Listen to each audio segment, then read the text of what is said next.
السلام علیکم ورحمۃ اللہ وبرکاتہ۔ وعلیکم السلام ورحمۃ اللہ وبرکاتہ۔ ارے چاچا، یہ گٹھری وٹری لے کر کہاں جا رہے ہیں؟ خیریت تو ہے؟ بیٹا گیا تھا بازار کرنے۔ ارے چاچا، آپ سمر میں بازار گئے تھے، کیا آپ کے بچے نہیں ہیں؟ بچوں کا تو حال نہ پوچھو، لڑکا لڑکی پوتا پوتی سب لگا کر 25 بچے ہیں، مگر ایک کہاوت ہے، 100 پت نام کا ایک بنا کام کا۔ توبہ توبہ، یہ کیسے بچے ہیں؟ کیا آپ نے اسے دینی تعلیم نہیں دی؟ نہیں بیٹا، ہم نے سوچا اگر حافظ مولوی بنے گا تو 2-3 ہزار روپے میں کسی مسجد مدرسے میں نوکری کرے گا، 2-3 ہزار میں خود کھائے گا یا مجھے کھلائے گا۔ ارے چاچا، یہ آپ کی گندی سوچ ہے۔ انگریزی پڑھے گا تو کھلائے گا، مولوی بنے گا تو بھوکا مرے گا۔ دیکھیے ایک مولوی صاحب آ رہے ہیں، ذرا اس سے بات کرتے ہیں۔ السلام علیکم ورحمۃ اللہ وبرکاتہ۔ السلام ورحمۃ اللہ وبرکاتہ۔ مولانا صاحب، ہم آپ کے مدرسے میں پڑھتے ہیں۔ ارے یہ چاچا کہتے ہیں مولوی حافظ 2-3 ہزار میں نوکری کر کے اپنے کھائے گا یا بیوی بچے کو کھلائے گا، ذرا آپ انہیں سمجھائیے۔ لا حول ولا قوت الا باللہ۔ دیکھیے چچا، صرف آپ کی نہیں بلکہ اکثر لوگوں کی یہ سوچ ہے، مولوی مولانا اتنا کما نہیں پاتے۔ یہ بہت ہی گندی سوچ ہے، جبکہ کھلانے والی ذات صرف اللہ کی ہے، جو کہ رزق دیتا ہے۔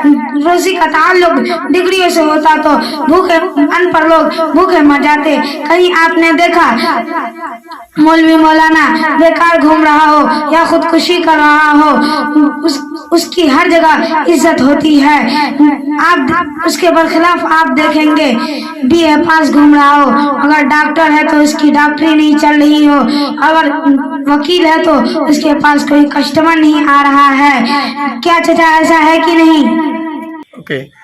ہاں مولانا صاحب، آپ کی بات تو ٹھیک ہے، مگر میرے بیٹے پوتے میری بات نہیں مانتے، میں کیا کروں؟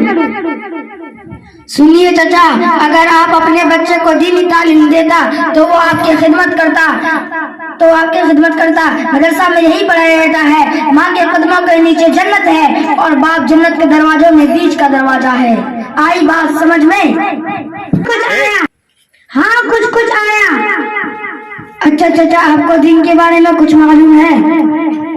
ہاں، کیا تم بھی اکیلا مسلمان ہو؟ تو بتائیے غسل میں کتنے پرائز ہیں؟ غسل میں 10 پرائز ہے۔ نمبر 1 پانی کا ہونا، نمبر 2 کپڑا کا ہونا، نمبر 3 تولیہ اور لنگی کا ہونا، نمبر 4 لوٹا اور بالٹی کا ہونا، نمبر 5 کپڑا اتار کر نل پر جانا، نمبر 6 سطر کو چھپانے کے لیے چڈی کا ہونا، نمبر 7 استنجا کرنا، نمبر 8 بیت الخلاء جانا، نمبر 9 وضو کر کے جمعہ کی نماز پڑھنا، نمبر 10 سب سے اہم بات ہے کہ ٹھنڈی میں گرم پانی کا ہونا۔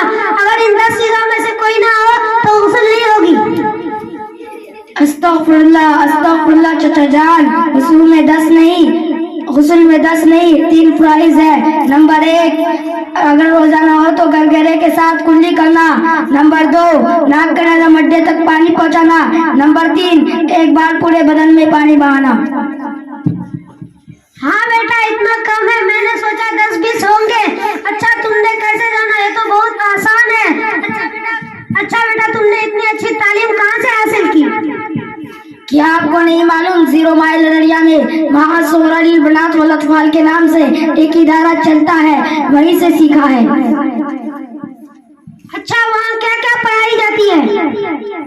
اس مدرسے میں قرآن، اردو، ہندی، انگلش، جغرافی، ہسٹری اور بچوں کے لیے اور بچیوں کے لیے سلائی سکھانے کا انتظام ہے۔ اچھا بیٹا، میں چلتا ہوں۔ السلام علیکم ورحمۃ اللہ وبرکاتہ۔ وعلیکم السلام ورحمۃ اللہ وبرکاتہ۔